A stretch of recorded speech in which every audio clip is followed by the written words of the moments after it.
Hello everyone, ఈ వీడియోలో మనం బీటా బ్రీడింగ్ పెయిర్ కోసం ఎలాంటివి చూసుకొని సెలెక్ట్ చేసుకోవాలి, అది బ్రీడింగ్కి వచ్చింది అని ఎలా తెలుసుకోవాలి అనేది నాకు తెలిసింది చెప్తాను. దీంట్లో వచ్చేసి ఇది నేను ఫస్ట్ టైం నేను బ్రీడింగ్కి పెట్టిన పెయిర్, ఫస్ట్ నేను తీసుకున్న పెయిర్ కూడా ఇదేనండి. ఇది నేను తీసుకున్న 3 times బ్రీడింగ్ చేయించాను దీని చేత. ఇప్పటికి 3 times బేబీస్ ఉన్నాయి. ఇది నార్మల్ ఫుల్ మూన్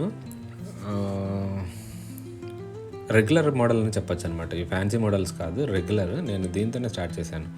ఇక్కడ మీరు చూసినట్టయితే కనుక కొన్ని ఇమేజెస్ పెట్టాను కదా, వాటిల్లో మన ఫిన్ స్ట్రక్చర్స్ ఎలా ఉన్నాయి, ఫిన్స్ ఎలా ఉన్నాయి, బాడీ ఎలా ఉంది, ఆ తర్వాత దాని బిహేవియర్ ఎలా ఉంది, దీన్ని మనం బ్రీడింగ్ చేస్తే మనకి ఎటువంటి రిజల్ట్స్ వస్తుంది అనేది నేను ఈ వీడియోలో చెప్తాను. ఇది నేను తీసిన ఫస్ట్ పెయిర్ అనమాట, నా దగ్గర ఉన్న ఫస్ట్ వాటిల్లో. దానికి ఆ 2 బ్రీడ్ చేసిన తర్వాత వచ్చిన అవుట్పుట్ ఇది చూసినట్టయితే కనుక మీకు ఆల్మోస్ట్ అదే కలర్ వస్తుంది, అదే ప్యాటర్న్ వస్తుంది. ఇంకా ఫుల్ లెంత్ అవ్వలేదు, అడల్ట్స్ కిందకి రాలేదు. కానీ మీరు చూసినట్టయితే కనుక సేమ్ అవే ఫుల్ మూన్లో వస్తుంది, ఫ్యాన్సీ మోడల్లో వస్తుంది అనమాట. మనకి ఎగ్జాటిక్ టైప్లో కావాలి అంటే కనుక కంపల్సరీగా ఎగ్జాటిక్ బ్రీడింగ్లోకి వెళ్ళాలి. ఈ నార్మల్ ఎలా అయినా తీసుకున్నా పర్లేదు. మనం బ్రీడింగ్ టైప్లోకి వెళ్ళినప్పుడు ఇలాంటివి చూసుకోవాలన్నమాట, బంప్ ఎక్కువ ఉండాలి. ఇది నేను తీసుకున్న సెకండ్ పెయిర్.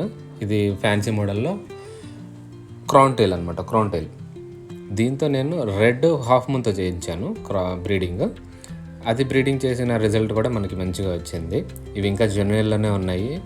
ఇంత సైజుతో కాబట్టి మనం వాటిని ఐడెంటిఫై చేయలేము. నా దగ్గర ఉన్నది కాబట్టి, నేను చేసింది కాబట్టి నాకు తెలిసింది చెప్తున్నాను. సో మనం చూసుకోవాల్సింది బాడీ లెంత్. ఈ 2 ఒకటే ఇమేజెస్. ఇది చిన్నది, ఇది పెద్దది. ఇది 3 months తర్వాతది అనమాట. వేరియేషన్ బట్టి మనం సెలెక్ట్ చేసుకోవచ్చు. ఇది నేను తీసుకున్న ఫ్యాన్సీ మోడల్లో బ్లాక్ టైప్. సో ఇది కూడా నేను బ్రీడింగ్ చేయించాను. దాని అవుట్పుట్ ఇది చూసుకున్నట్టయితే కనుక ఇది almost 1 month or 1 or 2 months అవుతుంది. దీని బ్రీడింగ్ రిజల్ట్ కూడా మంచిగా వచ్చింది. ఇది నేను తీసుకున్నది దీని తర్వాత పెట్టింది, బట్ ఇంకా అది అవుట్పుట్ రాలేదు. క్రౌన్ టైల్ అనమాట, సారీ, ఇది క్రౌన్ టైల్ క్రాసింగ్ది, క్రౌన్ టైల్ అండ్ హాఫ్ మూన్వి. నెక్స్ట్ నుంచి నేను ఏంటంటే మన వీడియోలో ఎగ్జాటిక్ ఫిషెస్, ఎగ్జాటిక్వి మీరు నా ప్రీవియస్ వీడియోలో చూసినట్టయితే కనుక హెల్బాయ్ పెట్టాను. హెల్బాయ్ది ఎలా వస్తుందో కూడా నేను చూసి మీకు అప్డేట్ చేస్తాను. మనం చూడాల్సింది ఫిన్స్ ఎలా ఉంది, ఓవెల్ షేప్లో ఉందా లేదా, బంప్ ఈ లెఫ్ట్ సైడ్లో ఏదైతే ఉందో అది గుడ్ ఫర్ హెల్త్. ఇది నేను తీసుకున్న one of the most expensive and rare అనమాట. FCCP అంటారు, హెల్బాయ్ బ్రీడ్లోది. ఇది నేను తీసుకున్నాను. మీరు చూసినట్టయితే కనుక లోపల బాటిల్ ఏదైతే ఉందో అది ఫీమేల్, దాని కింద బబుల్ వైట్ డాట్ ఉంది కదా, అది రెడీ టు బ్రీడ్ అనమాట. ఎగ్స్ లోడెడ్ అయ్యి ఉంది.